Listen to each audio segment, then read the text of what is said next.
अस्सलाम वालेकुम नाज़रीन, मैं शेख रहमत सच न्यूज़ में आप सबका इस्तकबाल करता हूं। देखते हैं आज की ताज़ा खबर। मजलिस बचाओ तहरीक के फ्लोर लीडर अमजदुल्ला खान खालिद ने लिया एमआईएम के लीडर्स को अपने निशाने पर। एक ज़माने में सुल्तान सलाहुद्दीन ओवैसी जो है किराए के मकान में नाटन गाड़ी पे फिरते थे। खुद असद अकबरुद्दीन ओवैसी को हम देखे हमारे आंखों से। एक पुरानी एसडी थी उनका ने, जब शुरू 94 में यूथ के कुछ सदर बन के आ रहे थे तो पुरानी एसडी थी। कई मरतबा तो ऐसा होता था कि एसडी में पेट्रोल ख़त्म हो गया तो ढक्कन खोल के टांकी में फूंक के उतार पे ऑफ करके जाते थे। हम खुद हमारे आंखों से देखे। और कहा कि क्यों मजलिस इत्तेहादुल मुस्लिमीन के सदर असदुद्दीन ओवैसी को दूसरे जिलों में जाकर टीआरएस की कैंपेनिंग करने की जरूरत है। तो आखिर क्या वजह है कि असदुद्दीन ओवैसी बेगानी शादी में अब्दुल्ला दीवाना बोल के वहाँ पर पहुँच गए, संगारेड्डी पहुँच गए, फिर उसके बाद में निर्मल पहुँच गए। अभी मुझे इत्तला मिली कि कुछ दिन बाद में वो जहीराबाद भी जाने वाले हैं गीता रेड्डी के खिलाफ में तकरीर करने के लिए। क्यों income tax department Asaduddin Owaisi से पूछताछ करने को डरता है, अमजदुल्ला खान खालिद का सवाल। कभी एक बार सुने कि नरेंद्र मोदी या सीबीआई आके असदुद्दीन ओवैसी से इनकम टैक्स वाले कुछ पूछताछ करे क्या? क्या कांग्रेस पार्टी में अभी भी मजलिस के सदर असदुद्दीन ओवैसी के एजेंट्स बैठे हैं? ये कहना है अमजदुल्ला खान खालिद का।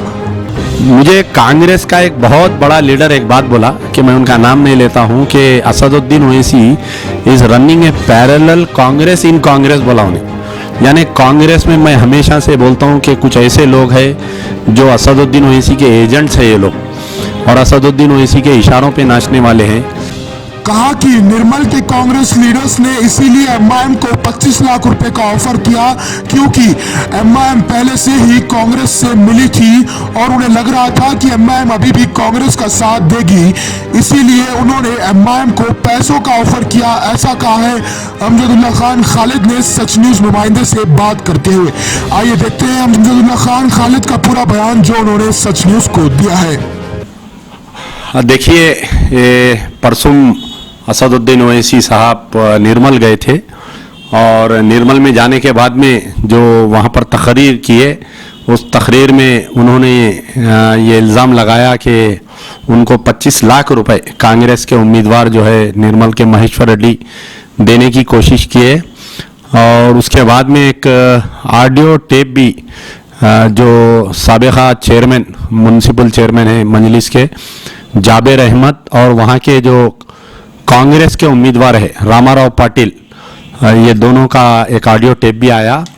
तो सबसे पहले तो मैं ये कहूँगा कि इमीडिएट इलेक्शन कमीशन इसका नोट लेते हुए एक केस बुक करना चाहिए।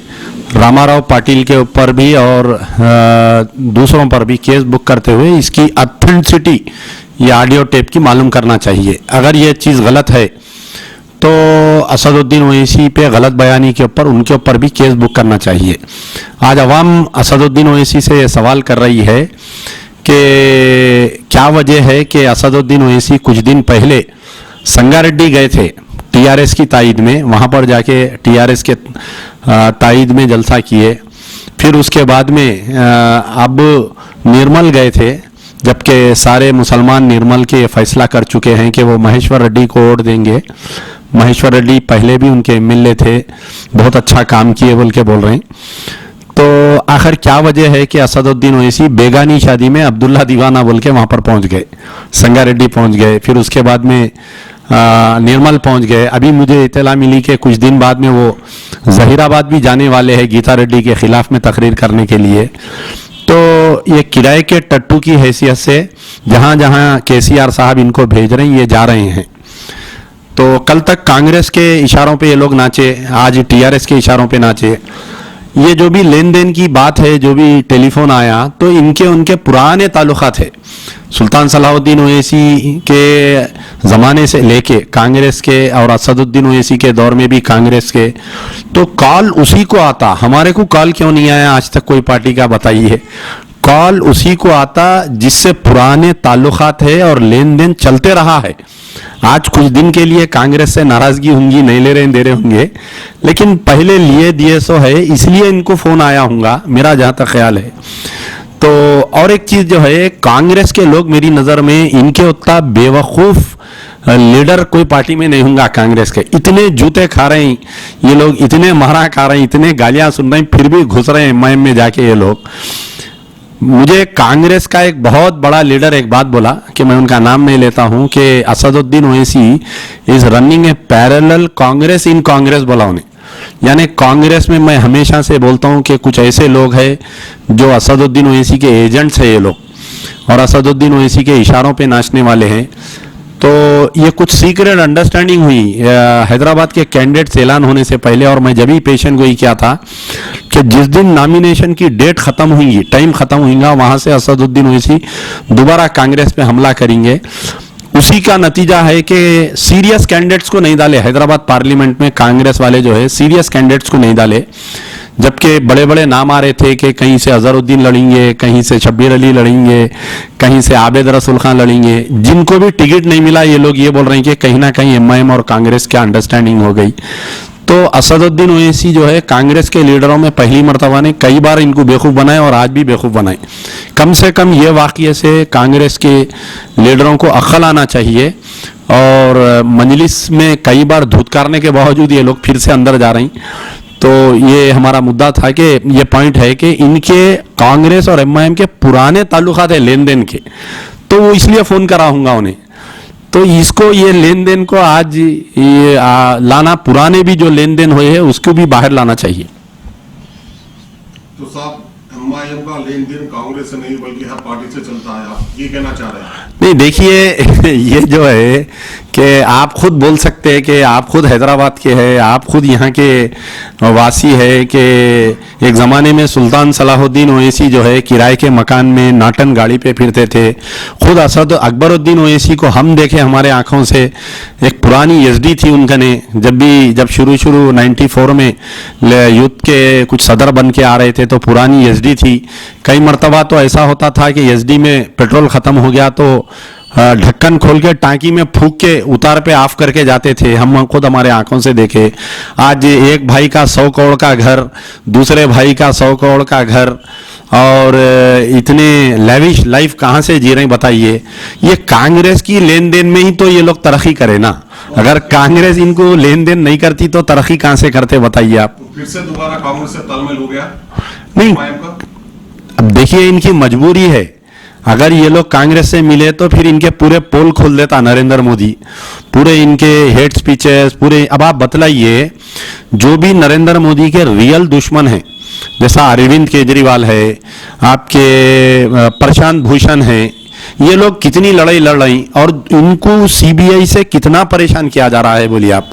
क्या आप ये पूरे पिछले 4.5 साल में कभी एक बार सुने कि नरेंद्र मोदी या सीबीआई आके असदुद्दीन ओवैसी से इनकम टैक्स वाले कुछ पूछताछ करे क्या?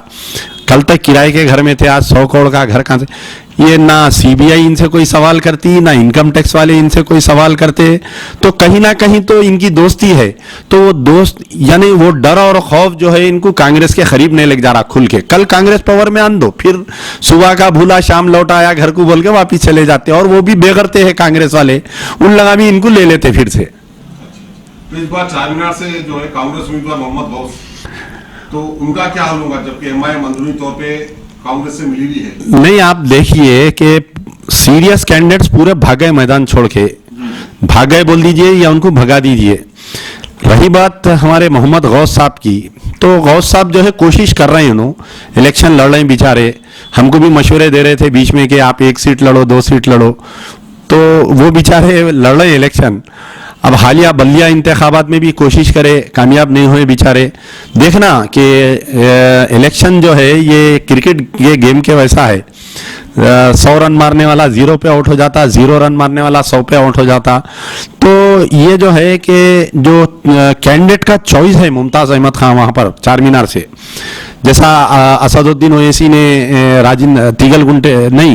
आपके राजेंद्र नगर में एक तकरीर में बोले कि मैं बहुत गरीब आदमी को टिकट दिया, कार ड्राइवर को टिकट दिया मैं, तो वो गरीब को चारमीनार से क्यों नहीं दिए ये बोलिए आप, करोड़पति को यहाँ क्यों दिए? तो गरीब को लिख जाके बलि का बकरा बनाया आप वहाँ पर। अब कई मिसालें दे रहे हैं, लोग फोन करके ये बोल रहे हैं कि भाई आप जो है अपनी लड़की का रस्म करे, करोड़पति घर में जाके शाह आलम खां के खानदान में जाके क्यों करे, आप कोई गरीब से क्यों नहीं करे ऐसा रस्म, जब आप एक गरीब की हमदर्दी कर रहे हैं। तो ये सब चीज़ें सोचना गरीब के। अब जो मुमताज़ अहमद खान साहब को लाके जो डाले यहाँ पर चार मीनार में, तो सालार की कहावत अक्सर सालार तकरीर में बोलते थे, हम भी बचपन में सुने कि रैन बाजार में तकरीर करके खंबे को बता के बोले कि अगर मैं किसी खंबे को टिकट बांध दूँ तो मुसलमान तुम उनको वोट देना, ये अक्सर बोलते थे। फिर उसके बाद में चार मीनार में तकरीर करते हुए चार मीनार में जो टैक्सी स्टैंड पे तकरीर करके बोलते थे कि अगर मैं किसी गधे के गले में टिकट बांध दूं तो चार मीनार के लोग आप वोट देना। तो शायद मैं समझता हूं कि सालार के लड़कों को उनकी बात पसंद आई और उस पर अमल करने के लिए टिकट दिया गया होगा। सारे लोग नाराज़ है कि एक मुमताज़ अहमद खान को चार मीनार से टिकट दिए बोल के। तो हो सकता है कि रेवोल्यूशन आ सकता कि मिस्टर लकी बन सकते गौस साहब भी।